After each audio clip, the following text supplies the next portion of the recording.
episode of What is Black podcast. This episode is a special live episode that was recorded a couple weeks ago. It was a conversation that I wanted to have after reflecting on the last few months, faced with the challenges of COVID-19 disrupting our daily lives and routines. I realized that COVID-19 has not only brought to light the divides that exist in our country, but it's also highlighted even more so the issues of racism and health inequities. Our world has been turned upside down by COVID-19. But the recent news of the deaths of George Floyd, Breonna Taylor, Ahmaud Arbery, and so many others has brought the conversation of racism to the forefront. Given these uncertain and challenging times, I wanted to take a chance to reflect with my colleagues and guests and do a check-in about how are our children doing and coping during these unprecedented times, and discuss ways that we might be able to use the lessons we've learned to date to create a better, just, and equitable world for all our children.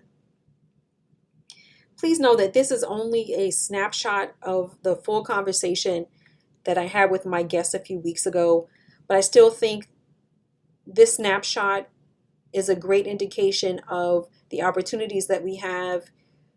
I speak to some great leaders and great intellects during this episode. So I'm hopeful that this conversation will resonate with you, will be enlightening, and I hope will make a difference. So let me introduce the guests that you'll hear on today's recording. First is Dr. Elizabeth Barnert. She's an assistant professor at UCLA. She's a Cuban American born and raised in Los Angeles. She's passionate about improving health outcomes of vulnerable children, and her research focuses on youth involved in the juvenile justice system, commercially sexually exploited youth, and youth undergoing family separation and reunification.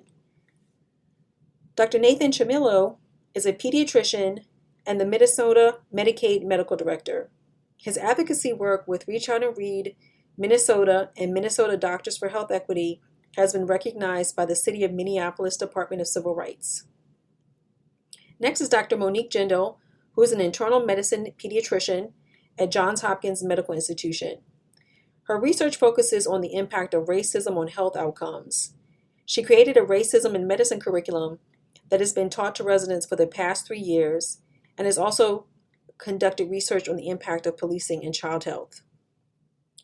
Dr. Jasmine Zapata is an assistant professor in the Department of Pediatrics, Division of Neonatology and Newborn Nursery, and is also an affiliate assistant professor in the Department of Population Health Sciences at University of Wisconsin, School of Medicine and Public Health, and she's also a faculty director there.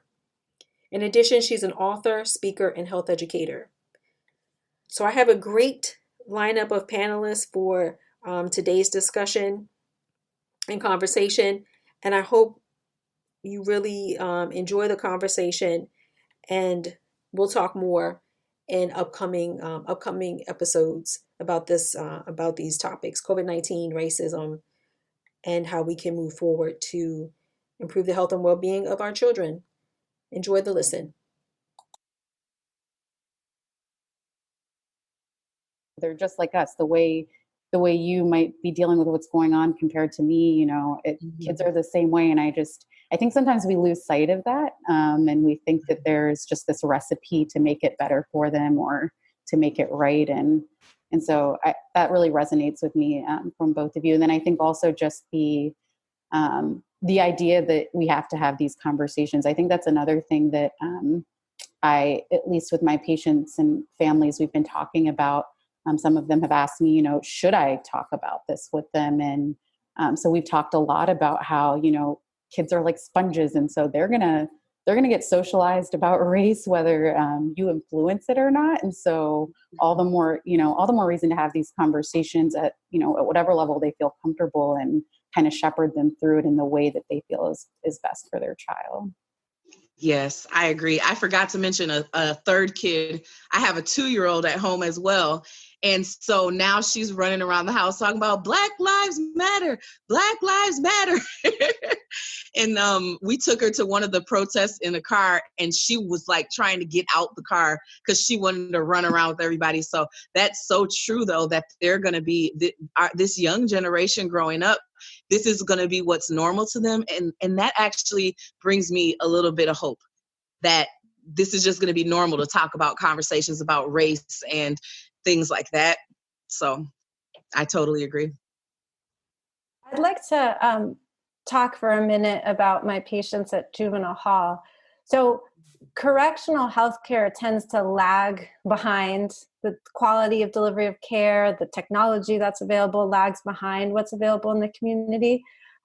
So I'm realizing, as we talk about this, I think that racism is something that I would talk about in a primary care setting outside of juvenile hall. When I was first starting out my research career, I did a research project in juvenile hall where I interviewed kids, and I asked them, explain to me why so many kids in your community are ending up in juvenile hall. And did the interview, sat and analyzed the data, and then I was like, this is great. They're not experiencing racism. They're not saying racism is a problem. And then I sat with my data a little bit more, and then it was like this moment where my heart broke, because I was like, no, this means that there's structural racism, and they're not saying it or seeing it, and they're blaming themselves. So 96% of the kids in Los Angeles County's juvenile justice system are youth of color. It took many times for me to go there to see the first fair-skinned person that was there. And I haven't heard anything in the correctional health community about talking about race. I'm not in correctional health care, because the kids have so many mental health needs. It's not like community pediatrics where we're often playing mental health provider and we prescribe the ADHD meds. It's very medical focused. They call it medical, and if there's any mental health needs, they're seeing the psychiatrist or psychologist. But so what I'm, thinking aloud and posing to the group, and maybe Monique, we should talk at some point, but how should we be talking about racism in a setting like that, where the kids are already so vulnerable and the issues are so beneath the surface, to the point where the youth might not feel comfortable talking about it or might not even be seeing it? And I think you all bring up thank you for continuing the discussion. Oh, you guys are great. So to that point about how we in medicine really talk about racism, right? I think, Dr. Nate, you have your article here from Health Affairs, right? Talking about rationing of health resources and how racial bias might also influence how that rationing of resources might occur. So that had me thinking again about Dr. Elizabeth's question about how do you really have those conversations, knowing that even in the medical field, right, we haven't really talked about or really deconstructed the whole issue of how race impacts how we're trained, right? And the way we view and treat people based on not really talking about race or implicit bias. So I just wanted to get your perspective and then hear from the rest of the group. Yeah, I think that mirrors something that we heard out, Jackie, from one of our colleagues, Dr. Alison Briscoe-Smith, last week when we were talking about this, and she kind of used the analogy of you get, when the plane's crashing, you got to put the oxygen on yourself first before you can help others, and I think that's something that we get a little bit caught up of in medicine, is that we see, the police are doing something wrong, the schools are doing something wrong, and here's what you need to do to fix it. When, like you point out, Jackie, medicine has a lot of structural racism embedded within our education and our care delivery, and who has access and who doesn't. That'd be addressing first. And so in that piece in particular, one of the things I was really trying to push for is, by highlighting how these decisions weren't considered when we're talking about scarce resource allocation in COVID. So like who gets ventilators and who doesn't. All policy and all decisions that we're making in medicine should really be going through what we call like a racial equity lens. That's using critical race theory to ask, how does race impact this, right? And so like from the start, of that, you have to be looking at, are you even looking at the data? Are you looking at the questions? Kind of similar to what Dr. Barnert was, realizing when she was looking at her data, was she asking the right question, or was she looking at it in the way to kind of see how racism works? And then from there, you kind of make an outline of steps of how does any decision or any action or inaction, how does that, impact racial disparities that we see in racial outcomes. And then there's a level of accountability at the end there that's really important. That often is like the last step that gets missed when we're talking about it. We'll identify the problem, we'll kind of admire it, but we won't actually have accountability for who it is to fix it. And so, when I think about, primary care, it's really hard even to talk about racism, because who's how do you have that conversation when you're talking to a group that just hasn't even done the work themselves? And so I think a lot of it is, how do we get pediatricians, primary care providers to understand how racism works in their lives, and so that they can then talk to parents about it, and then parents have to do the work so then they can talk to their kids about it, right? And so I think because you can actually potentially do more harm if you start talking about race without having done that work. And then you have, particularly if you're talking directly to kids and kids who are particularly, vulnerable because of structural racism, I think there could be a lot of harm just starting out these conversations without having done a lot of that work yourself first. So, Dr. Jasmine, what are your thoughts and perspectives? And then I'll go to Monique.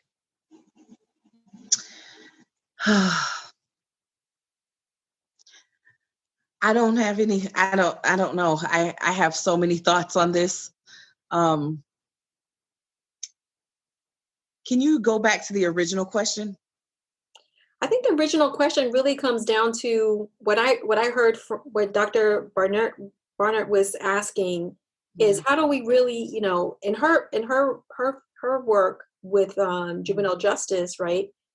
How does she really have that conversation about race, right, in that context? But then for me, it's almost even a broader context, right? There are these specializations that we have in medicine, even within pediatrics, where it's very important to talk about these topics, either with very young, young children and young families up to adolescents, right? But then the question really is, how do we do that, knowing that even the way that we're trained, right, even though we're doctors of color, right, or Black doctor, however you want to identify yourself, right? The only education I have going into medicine regarding race and racism is what my parents taught me. And so that's what I'm really trying to get at. Like, how do we really address that, knowing that the system that, and I think Dr. Nate did a good job of summarizing it, knowing the systems that we have set up, right? Many of us, and I think your work, Dr. Jasmine, is that you do a lot of engagement with young women, young Black women, and empowering them. We don't technically see that as medicine or healthcare, but it is. So that's why I wanted to kind of, right. Yeah. So I wanted to kind of get to how do we really do that if we're not really necessarily trained to do that? Yes. And really kind of move the needle. Okay. So I would say to the question about, like, especially when it's, one of the biggest things, I guess, that I have learned over the years is just kind of keeping it to the basics of just meeting young people, or everything meeting young people where they're at. So if you're working with a young person, even if it is in one of the, they have other diagnoses or already deal with anxiety, depression, or other things, just keeping open-ended questions, saying, how are you? There's a lot going on in the world. Tell me how you're feeling about that. If they start talking about some chores at the house, or they're mad at their parents, then you just follow them along that track. If they say, man, I watched that 10-minute video of George Floyd's murder and I'm traumatized, then go down that path with them, but don't force it on them. Just kind of keep it open-ended, and wherever that path leads, just follow them wherever they want to go and whatever they want to talk about. My little 9-year-old daughter, we're on some deep level conversations about segregation, and I taught her about implicit bias, and like she's asking all these deep questions, and my son is just like, hey, they put Black Lives Matter on Fortnite. They're like totally different conversations. So you really just have to meet the young person wherever they're at. And then the other thing that I've learned, so I'm board certified in pediatrics, but also preventive medicine and public health. So I am so passionate about getting outside the clinic walls to have conversations like these. Only 20% of health outcomes is based on what happens in the hospital and clinics. The other 80% is based on one's personal health behaviors, their environment, and social economic factors. So everything that we do, all this education that we have and all these trainings and certifications and boards and all that, it only impacts 20% of health outcomes. So that's what made me go into the field of preventive medicine and public health and look at innovative ways you can impact young people. Now, I know that when I was going through my primary care rotations during residency, I always remember the sex, rock and roll, or the sex, drugs, and rock and roll talks, where basically you go into your doctor's office, the parents get kicked out for the most awkward 10 minutes ever, where it's like, I haven't seen this kid in a whole year, or it might be my first time, and I'm asking about all kind of details of their life. Sometimes they'll open up, but even if they do, it's not like you have a long-term relationship, and it's one-on-one. It's kind of awkward. So a couple years ago, I started doing these sleepovers with girls that I knew personally from the community that were in my personal network. We would have about 10 to 15 girls, and we would do sleepovers. We would play games. We would have prank calls. We would have pillow fights, eat all kind of sugar and candy, which I should not have endorsed as a pediatrician, but we did it anyway. So then at like 2 a.m, we would have like girl chat. They would just spill their guts for hours and hours about all kind of things. And I was able to insert, like they would be teaching each other, and I would see how like, wow, they impact each other so much more than anything that I could have said. But if a question came up that was medically related, I was the voice of reason. I was older and I could kind of insert that. But group-based models of care is something that's really lightened fire and taken off. We see group-based models of care with the OB population, with like centering pregnancy, group-based models of prenatal care. But I truly believe the future in talking about some of this stuff is not just one-on-one, but getting outside the clinic walls and talking to them in different environments where they feel most comfortable. And then also there's like a peer element of it as well. So that's just a little bit of what I've been doing. And now we've taken that on tour, where we don't do sleepovers anymore, but we do girls empowerment events based on a book girls empowerment book I wrote, where we have music, games. We have, I had performing artists come with me and do a concert. And then we would do breakout sessions.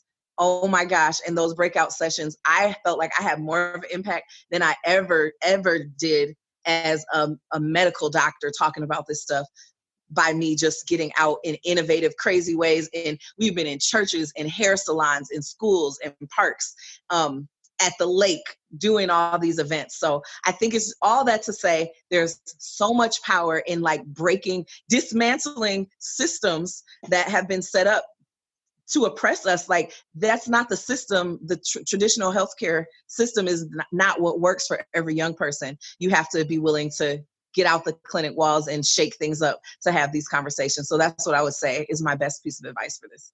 Great. And what about you, Dr. Monique? I think what we're getting at is doctors tend to put themselves on this pedestal. And back to what Dr. Nate was saying, we all have such deep unlearnings that we need to do. And each and every one of us, even those who are steeped in this work every day, I have moments where I'm like, wow, did I really think that? Or is that like what just went through my mind? And we're all socialized in this racist society, and we have deep, deep unlearnings to do. And, when you have your Surgeon General saying that, well, if Black people didn't smoke and drink alcohol, they wouldn't be affected by COVID. You really have to wonder kind of how we look at ourselves and how we can be a little more humble about our place and our work that we need to do before we start talking to our patients and families about this. And I don't necessarily think that they have to happen like, one, you do all this learning and you get the best that you can be and, become anti-racist and then do this. But there is a level of humility and transparency, I think, that has to be there. And I think doctors really struggle with that because we're we're used to just, we're right. We tell you what we think is best, and then, that's it. And so I think that's part of it. And then to Jasmine, to your point, I think I've had similar experiences in the youth organization that I work with, but it also goes back to this piece of humility. Why do we expect children who see us once a year to tell us their deepest traumas, their moments of when they've been completely dehumanized, and we expect them to just open up to us in a rushed 30-minute visit? And so my whole point is we got to check our humility and remember that we have been raised in the same racist society as our patients and our families. So Dr. Elizabeth, you talk about a community, right? A population of youth that really are underserved, right? And also in many ways neglected. When we think about youth, we sort of, if our kids aren't getting straight A's, right? I'm in the context where my kids have to get straight A's, right? We're thinking about that going the college track. But there are some kids who have a deviated track, so to speak. So how are you working with your colleagues to try to address the needs of the youth that you serve in the juvenile justice system? That's a great question. So clinically, as I said, the role is very medical, and I think that's what most correctional health doctors do. You have asthma, I'm going to make sure you have the right albuterol, or make sure if you need a everyday medicine, you have it. I think a lot of us, when we interact with the youth, we do our very best to give them that sense of hope and guidance, and I believe in you. But it's the relation that we often don't have very much continuity. So I think that's very challenging. Going back to what Jasmine is saying, I think that so much happens on the public health side, the bigger picture of what we can do outside of these clinic walls. So to give you an example, it's in my policy work, I think we really need to deconstruct, pull apart the juvenile justice system, kind of in triage mode, because it can be so damaging for kids to be there. And so for an example, I did research in California that contributed to the development and passage of a law that set a minimum age of juvenile justice jurisdiction. So before this law passed, there was a child of any age could be in the juvenile justice system. And we got data from the California Department of Justice, and the youngest kid in the referred to the juvenile justice system was a 5-year-old boy. The data said 5-year-old Black boy, and he was referred for a curfew violation. And the data showed, not surprisingly, that there were disparities, and that the racial disparities that were present in the justice system are present at even a higher rate at these youngest ages. And I was not willing to wait around for society to become unracist and for the justice system to become unracist. And so now that California has a minimum age law of 12, it forces each county to figure out, what am I going to do with this 11-year-old? What is the best way to meet his needs? How does the school system need to respond? So that's kind of an example of how you can create structural change on a kind of emotional, philosophical level. And sort of responding to your question, Jackie, also about sort of what needs to change. I feel like one of the things is, as painful as this moment is, what is beautiful about it is I feel like this kind of collective hope, or this phrase that I'm hearing of changing hearts. We need to make these institutional differences, the policy differences, but that's going to happen when people change their hearts and when their vision changes. And I think that's an important point. But it's interesting. I feel like I still am struck by the history, right? We've had this historical context of protest and educational change and these slow reforms in the political system, and they go back and forth depending on who is leading, right? Whatever political party.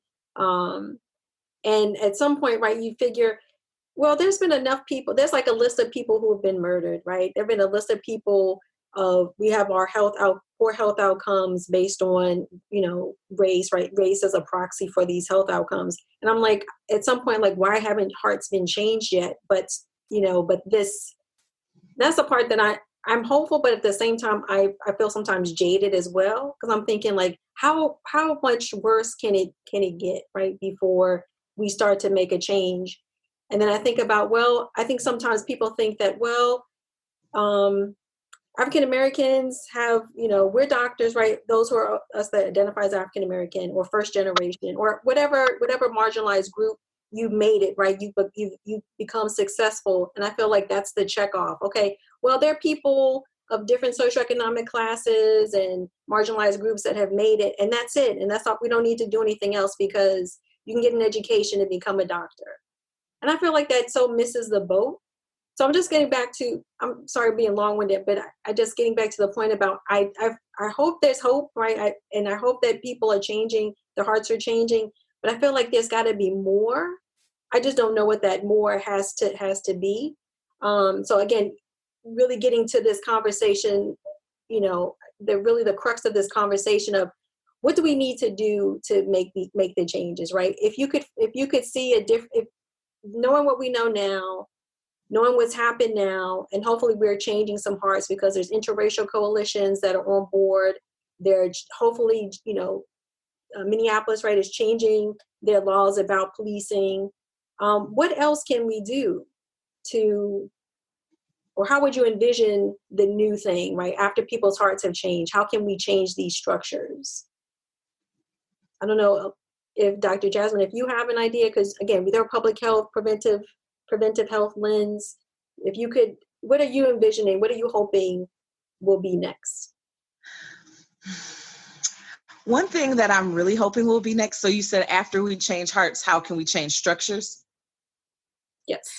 One thing that I personally feel very strongly about is combating the racial wealth gap, because I feel that contributes a lot to, like, that's a root cause to a lot of the issues that we see.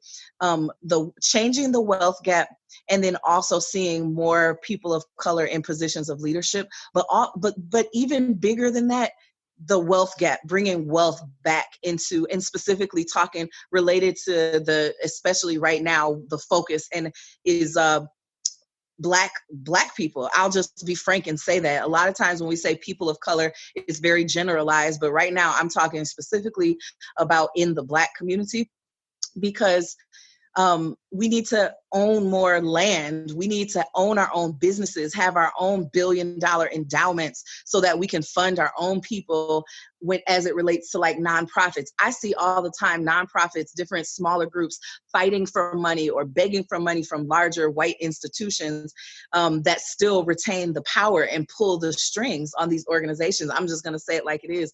Also, there's so many people who worry about what they're going to say because, like, oh, am I going to get fired from my job, or how is that going to work? But what if you're owning your own business? What if you have your own multi-million-dollar real estate portfolio so that you can manage that? What if you buy up the whole block so people who are homeless or need help, you're able to do that? I think that's the one thing that I want to see. I look a lot about what happened in Tulsa and the destruction of Black Wall Street and all of that. And I feel like, man, what if that would have never happened, that destruction? Where would we be now if we still kept building upon that? There's little pockets, different places in our country of that, but what if we can really take that to the next level? And I know that I'm not going to say it will never happen, but it's not looking the greatest for reparations right now. I do believe in reparations in some type of way. It doesn't look like that's going to happen anytime soon, but I hope that there is a massive a transfer of wealth into the Black community as a result of this. That's I have a lot of things I want to see change with defunding, or I'll be clear about this, but like restructuring where money, like defunding how much money police departments have and rerouting it into other things in the community. I want to see more diversity in the healthcare field, lots of things I want to see change. But one of the biggest ones is a transfer of wealth. Dr. Nate? Yeah. I think that, like Jasmine said, there's a lot of things on this list, and I think the underpinning between the last couple of comments is really a reconciliation of the sins of slavery, the sins of Jim Crow, the sins of Native and Indigenous folks having their land taken and being dehumanized as well. You look at other societies like Germany and their reconciliation with the Holocaust, South Africa, and their reconciliation with apartheid, and we just haven't done that work here in the United States. And so I think if we really are changing hearts and minds, the hope is at the very least we can get to that first step. And I think part of that conversation, reparations of some sort need to be, part of that conversation.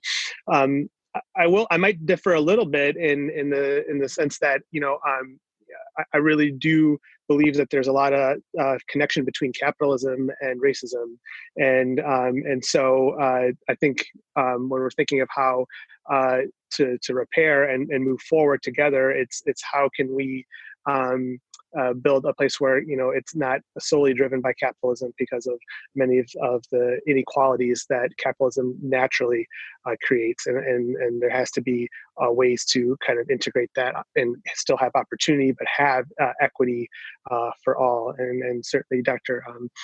Ibrahim Kendi in his book, How to Be Anti-Racist, really does, I think, a good job of unpacking that. And there's been lots of others who've unpacked that as well. And then lastly, I think just for our conversation here about medicine in particular and policy, there was a really great piece in the Health Affairs blog by the editor of Health Affairs, who talked about the social determinants of death. And really how the one thing that hasn't been really talked about in a lot of these discussions is power. And how that we're talking about, all these companies that are talking about making their Black Lives Matter posts and making all these statements, but they're not talking about how they're going to restructure or share power with communities that are most affected. And certainly one of the most encouraging and promising programs we've had in our Medicaid program is one that shares power with mothers, African American and American Indian mothers and groups, and find some of these centering programs and other programs that are really community driven, and the community decides how to use the resources and comes up with the solutions. And there's been some movement towards some of that in small pieces in Minnesota and other parts of the country, but I think really more wholesale change of how do we really find ways to share power, how do we hold corporations accountable sharing power, and how do we hold state governments and federal governments for sharing power with the community so that they can come up with the solutions instead of someone coming and telling them what they need to do. Woo! Yes. Yeah. Because I feel like that's true democracy, right? I think that's, it's governance by the people for the people, right? And right now we don't necessarily have we don't have that system set up, even though that was the founding thought of, but we also have other issues how our country was founded as well. So, so Dr. Monique, did you have any thoughts as well? Yeah, I think, Dr. Nate kind of got at it with the mention of power and this need to shift power and to fight for that. And, today we were talking about how this is an inflection point. And, someone else pushed back and they said, yeah, but will it be that, is all these companies that are saying Black Lives Matter right now, what will it be a month, 2 months from now? And will the power still be the same? And, this is a small example of how power kind of structures what we can and can't do. But, I've noticed even in the past 2 weeks, I write about racism almost on a daily basis. And, I've been, told to kind of tone it down, more times than not, be careful about how you write about that, or be careful, lead people there. Don't come right out and say it. You got to kind of walk them there and get them there. And within 4 days, everyone's like, yep, our society's racist. We're all going to become anti-racist. And I've watched, some of the people in power at my own institution, have that flip within a week. And it really, it brings home to me how the people who are in power so dictate what we're able to move forward and what we're not able to move forward. And so, I guess my call to action is what can, like, I would love to ask all of you, like, what are the few things that we can do to make sure that this moment is not just a moment? Like, has history taught us anything about what turns a moment into a true movement? I don't know enough about that, but I'd love to hear from you guys what we can do to make sure that that all these people in power who are speaking up all of a sudden stay true to that. So anyone, we have a few minutes left before we end the conversation. So, but I think that's a great way to end the conversation. How do we ask power? How do we take power? And I think it's not about asking anymore, right? It's kind of like, how do you create a revolution to take that power back, even if it's in an institution, if it's in your own personal life with your family. So any thoughts about that, Dr. Elizabeth? Sure. So I would like us to demand more. I'd like us to vision more boldly. I think a lot about the systems of care that support children. I want you all to know that there are countries in this world that do not have a juvenile justice system. And it's not what we need to be doing with our kids. It's not the best approach for kids. And the issue is the tool of oppression and not having the other supports that kids need and these issues of power that we're talking about. In terms of how to shift power, I read a great blog post by Barack Obama, who to me explained it really well. He said, peaceful protest and vote. And politics is so frustrating right now because there's so much hatred. And for me, I even feel some skepticism, like, is the election going to be fair? Is it going to be rigged? Is there going to be voter suppression? So it's so easy to give up. But I think it's so important, peaceful protest and vote, and that we use our voices. And as pediatricians, that we encourage our families to use their voices. Mm-hmm. Dr. Jasmine? I would, one just immediate thing that comes to mind, because I'm in the trenches with getting this started right now, encourage all your hospital systems and all your medical schools, and especially hospitals associated with medical schools, to start an actual chapter of the White Coats for Black Lives movement. A lot of you might have seen that on Friday. There was like tons of hospitals and universities doing White Coats for Black Lives, and they did a moment of silence. But actually, a lot of people don't know that White Coats for Black Lives is an organization that was started about 6 years ago. It is actually a national chapter that has local chapters that they want to start, and they have like a strategic plan. They want to be more than just a hashtag and want to be associated with the actual chapter, and then action taking place and putting pressure on your administration to actually act on what you're saying. So that's just one thing that I have in mind. If you have a lot of people that are well-meaning, like, try to get the ball rolling for things that'll be long lasting. Make a 5-year strategic plan, get committees started, start new chapters of something, so that this won't just be a moment, but there will be lasting change. And Dr. Nate? Yeah, this kind of dovetails with everything people are saying, and kind of what I was talking about before is, really trying to make sure we take care of our house first. And when we talk about engaging physicians and or just community members through our framework with Minnesota Doctors for Health Equity, we talk about what you can do at an individual level. And so voting certainly is one of those things, and kind of supporting certain causes, whether you are actually showing up as a volunteer or financially supporting them. Working within your community, so identifying, maybe you don't need to start something all over. There's already organizations that are doing the work and really could just use your support, your platform, and support.